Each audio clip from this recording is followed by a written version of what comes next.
Ninja Kamui episode number 4। Episode के start में Higan पर एक फोन आता है। फोन पर आवाज सुन के हीगान चौंक जाता है। वो इंसान हीगान से कहता है कि अब हम बात कर सकते हैं।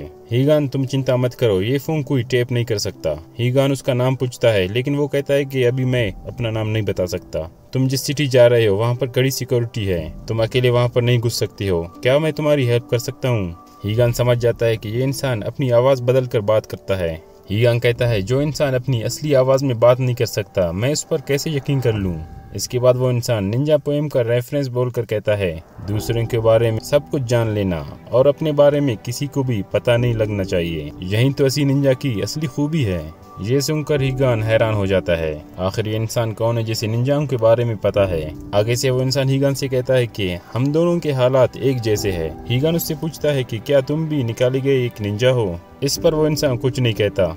वो इंसान हीगान से कहता है कि तुम मुझ पर विश्वास करो या न करो, ये मैं तुझ पर छोड़ देता हूँ, और कहता है कि मैं तुम्हें एक लोकेशन भेज रहा हूँ और मैं तुम्हें वहाँ पर ही मिलूंगा।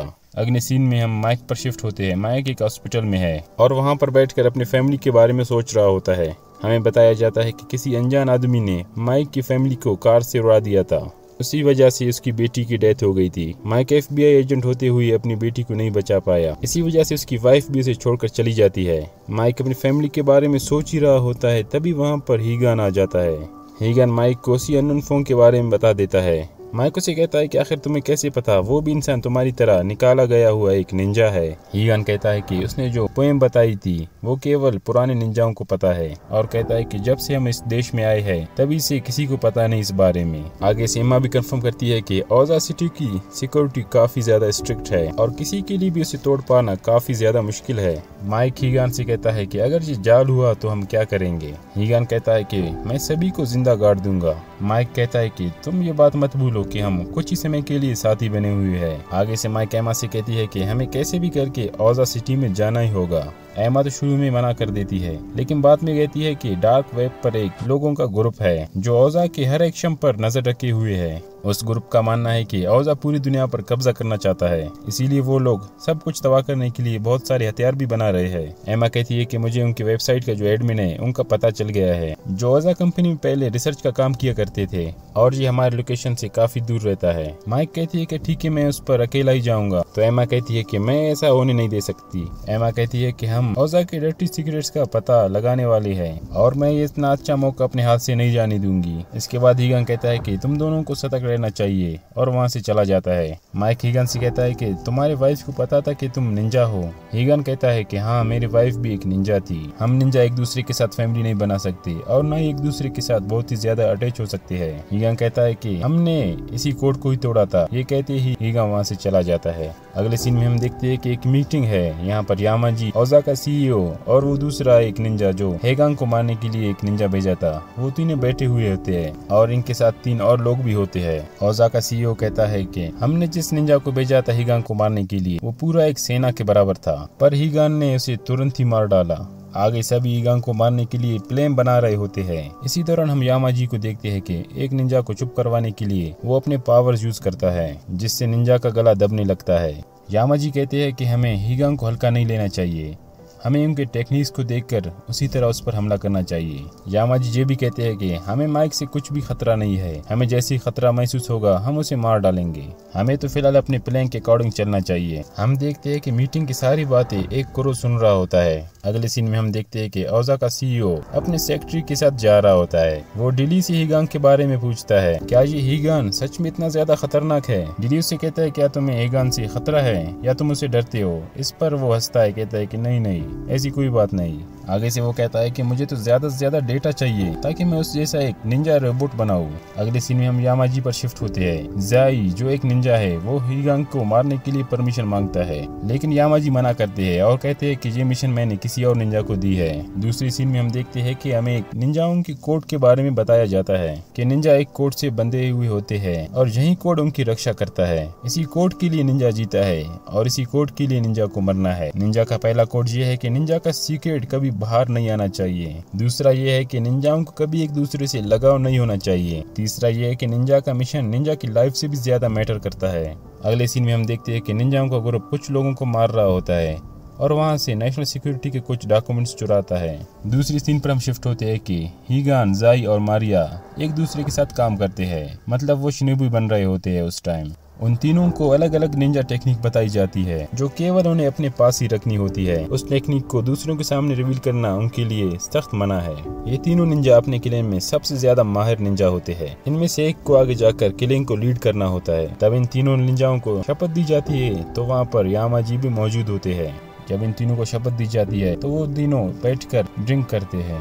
हीगान जाई से कहते हैं कि तुम मजाक में अपनी सीक्रेट टेक्निक किसी के साथ शेयर मत करना। जाई कहते हैं कि नहीं, मैं इस चीज का बिल्कुल भी ध्यान रखूंगा, क्या पता फ्यूचर में हमें एक दूसरे के साथ लड़ना पड़े। जाई हीगान से कहता है कि हमने जो रिश्ता बनाया एक दूसरे के साथ ये खून से भी ज्यादा स्ट्रॉन्ग है। इसके बाद मारी और हीगान दोनों एक मिशन पर जाते हैं। वहाँ पर मारी को गोली लगती है। हीगान मिशन को पूरा करने के बजाय मारी को वहाँ से ले जाता है। इसके बाद हीगान मारी की जान बचाने के लिए उसकी देखभाल करता रहता है। मारी कहती है कि मिशन को पूरा करो, लेकिन हीगान कहता है कि मैं तुम्हें छोड़कर नहीं जाऊंगा। मारी एक चाकू निकालकर अपने आप को मारने की कोशिश करती है, लेकिन हीगान सही समय पर वो चाकू पकड़ लेता है। मारी हीगान को समझाती है कि ऐसे तो हमारा मिशन खराब होगा। हमारे कोड के हिसाब से मिशन सबसे ज्यादा जरूरी है, हमें एक दूसरे से लगाव नहीं रखना चाहिए। हीगान मारी से कहते हैं कि जिस दिन से मैं तुमसे मिला था उसी दौरान मैंने कोड तोड़ दिया था। वो मारी से अपने प्यार का इजहार करता है। कुछ समय बाद जब जाई हीगान और मारी को ढूंढने के लिए आता है तब उसे हीगान और मारी के बारे में पता लगता है। इसके बाद हम फिर से प्रेजेंट में आ जाते हैं। हीगान अपने पास्ट को याद कर रहा होता है और हमें जाई भी दिखाई देते हैं जो कि ड्रिंक वाले कप को देख रहे होते हैं जिस दौरान उसने हीगान और मारी के साथ उस दिन ड्रिंक शेयर की थी। अगले सीन में हम माइक पर शिफ्ट होते हैं। माइक ओजा के पुराने एम्प्लॉयज से मिलने की कोशिश करता है।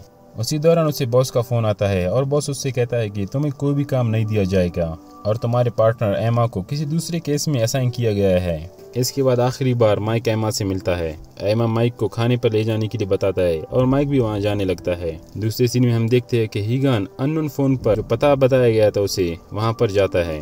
इसी दौरान हीगान को कॉल आता है और वो कॉल वाला कहता है कि तुमने एकदम सही फैसला किया है। वो हीगान को ओजा सिटी की सिक्योरिटी के बारे में बताने लगता है। ओजा सिटी में चारों तरफ से ड्रोन से बना हुआ एक सिस्टम है जो हर चीज को ट्रैक करता है।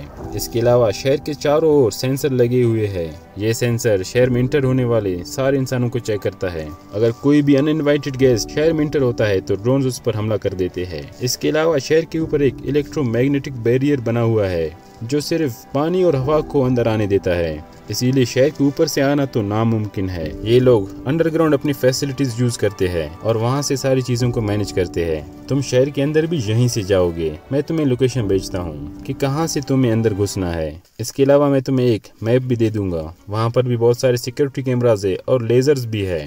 इसके अलावा वहाँ पर बहुत सारे सोल्जर्स भी है जो वहाँ पर 24 घंटे निगरानी रखते हैं। तुम्हें वहाँ पर किसी से लड़े बगैर तुम्हें वहाँ पर इन चीजों को पार करके वहाँ पर जाना है। इसी के बाद ही हमारा प्लान सक्सेसफुल होगा। लास्ट में वहाँ पर एक इलेक्ट्रोमैग्नेटिक बैरियर है, मैं उसे सिर्फ 5 सेकंड के लिए खोल सकता हूँ। हम लोग सूरज डूबते ही स्टार्ट करेंगे। वो हीगान से पूछता है कि क्या तुम कर पाओगे। हीगान इस पर कहता है कि कोई दिक्कत की बात नहीं है। इसके बाद हम माइक पर शिफ्ट होते हैं। माइक पुराने ओजा के रिसर्चर से मिलने के लिए जाता है। माइक रास्ते में एमा से हुई बात को भी याद करता है। एमा माइक को रिसर्चर की पुरानी फोटो दिखाती है और कहती है कि ये उसकी ओल्ड पिक्चर है, हो सकता है अब ये अपना बेस बदल कर आपसे मिले। इस पर माइक कहता है कि तुम चिंता मत करो, मैं उसे पहचान लूंगा। इसके बाद हम दोबारा से हीगान पर शिफ्ट होते हैं। हीगान अपना मास्क लगाकर रेडी होता है। वो आदमी हीगान को कहता है कि मैंने सारे सिक्योरिटी कैमरास को हैक कर लिया है, तुम्हारे पास सिर्फ 8 मिनट का टाइम है, उसके बाद लोगों को पता चल जाएगा कि कोई घुसपैठिया आया है। आगे हम देखते हैं कि हीगान ओजा सिटी के अंडरग्राउंड फैसिलिटी में घुस जाता है। वो आदमी फोन पर हीगान को इंस्ट्रक्शन देता रहता है और हीगान भी उन्हें फॉलो करते हुए अंदर जाता है। लेजर ट्रैप्स को पार करता हुआ जाता है, लेकिन हीगान का एक थूक उस ट्रैक पर गिर जाता है। वहाँ पर अलार्म बजता है तो कुछ सोल्जर्स हीगान पर हमला करने के लिए आ जाते हैं। फोन वाला कहता है कि तुम्हें रुकना नहीं चाहिए, आगे चलो। हीगान भी सोल्जर्स को मारता हुआ आगे जाता है और इलेक्ट्रोमैग्नेटिक बैरियर के पास पहुंच जाता है। फोन वाला इंसान 5 सेकंड के लिए उस बैरियर को बंद कर देता है। हम देखते हैं कि जैसे ही हीगान उस बैरियर को पास करता है वो निंजा जाई होता है। इसके बाद बैरियर वापस से एक्टिवेट हो जाता है। एपिसोड के लास्ट में हम देखते हैं कि बैरियर की एक साइड तो हीगान है और दूसरी तरफ जाई। और इसी के साथ ही ये एपिसोड खत्म होता है। उम्मीद करते हैं ये एपिसोड आप लोगों को पसंद आया होगा।